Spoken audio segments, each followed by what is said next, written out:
बेटी एक बार चल के लड़के को देख तो लो। मेरा दावा है कि लड़का तुम्हें बहुत पसंद आएगा। बाला बहुत अच्छा लड़का है। हाँ हाँ बेटी, हम लोग तुम्हारे दुश्मन तो नहीं है। किसी अच्छे लड़के से ही तुम्हारी शादी करवाएंगे ना। आखिर तू हमारी इकलौती बेटी है।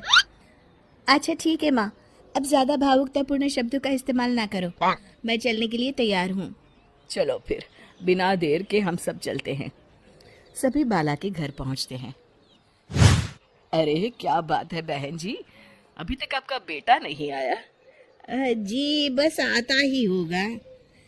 तभी वहां बाला आता है। लो जी, आ गया मेरा बेटा। ये लोग तुझे देखने आए हैं और ये इनकी बेटी नम्रता है। बाला के सर पर बिल्कुल बाल नहीं होते। ये देख नम्रता और उसके परिवार वालों की आंखें फटी की फटी रह जाती है। ये तो टकला है। हे भगवान, माँ पिताजी, आप दोनों एक टकले से मेरी शादी करवाने वाले थे। अरे ये तो पूरा उजड़ा चमन है। देखो बेटी, इस तरह किसी का मजाक उड़ाना गलत है। किसी के बारे में इस तरह की बातें नहीं करते। बालों का क्या है, वो तो आते जाते रहते हैं। लड़का टकला है तो क्या हुआ, इंजीनियर है, अच्छा खासा कमाता है। आप चुप रहिए जी। इसकी तरफदारी इसलिए कर रहे हैं क्योंकि आपके भी सर पर बाल नहीं है। मैंने तो आपसे शादी कर ली, मगर मैं अपनी बेटी की शादी एक टकले से बिल्कुल नहीं करवाऊंगी। अरे ये क्या, कब से आप लोगों ने टकला टकला लगा रखा है?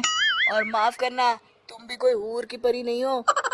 तुम लोग मेरे घर में आकर मेरी ही बेइज्जती कर रहे हो। निकल जाओ यहाँ से।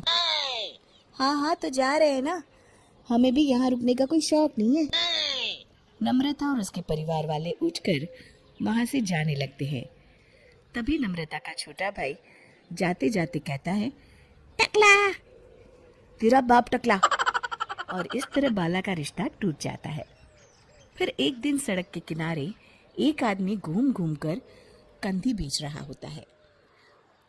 कंधी ले लो, कंधी, एक से बढ़िया एक कंघी ले लो, नए जमाने की कंघी ले लो।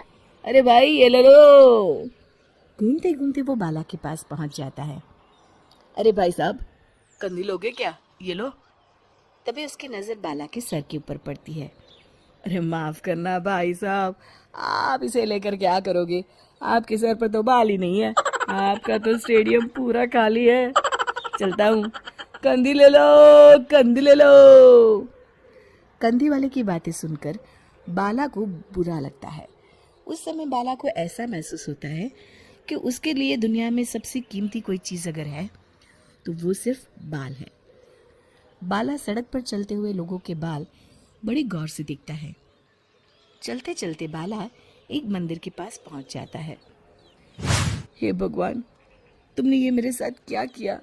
थोड़े से बाल अगर मुझे दे देते तो तुम्हारा क्या चला जाता?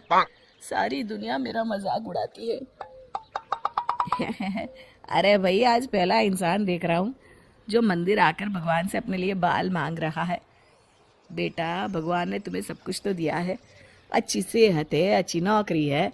लगता है तुम्हारी तबीयत ठीक नहीं है। घर जाओ, सब ठीक हो जाएगा। बाला वहां से चला जाता है।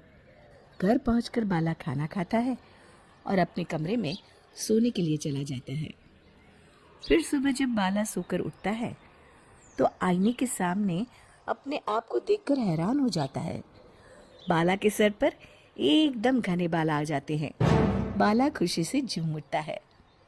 अरे ये तो चमत्कार हो गया, मेरे सर पर बाल आ गए। लेकिन ये हुआ कैसे? दोस्तों, अगर आप इस कहानी का दूसरा भाग देखना चाहते हैं तो हमें कमेंट करके जरूर बताएं।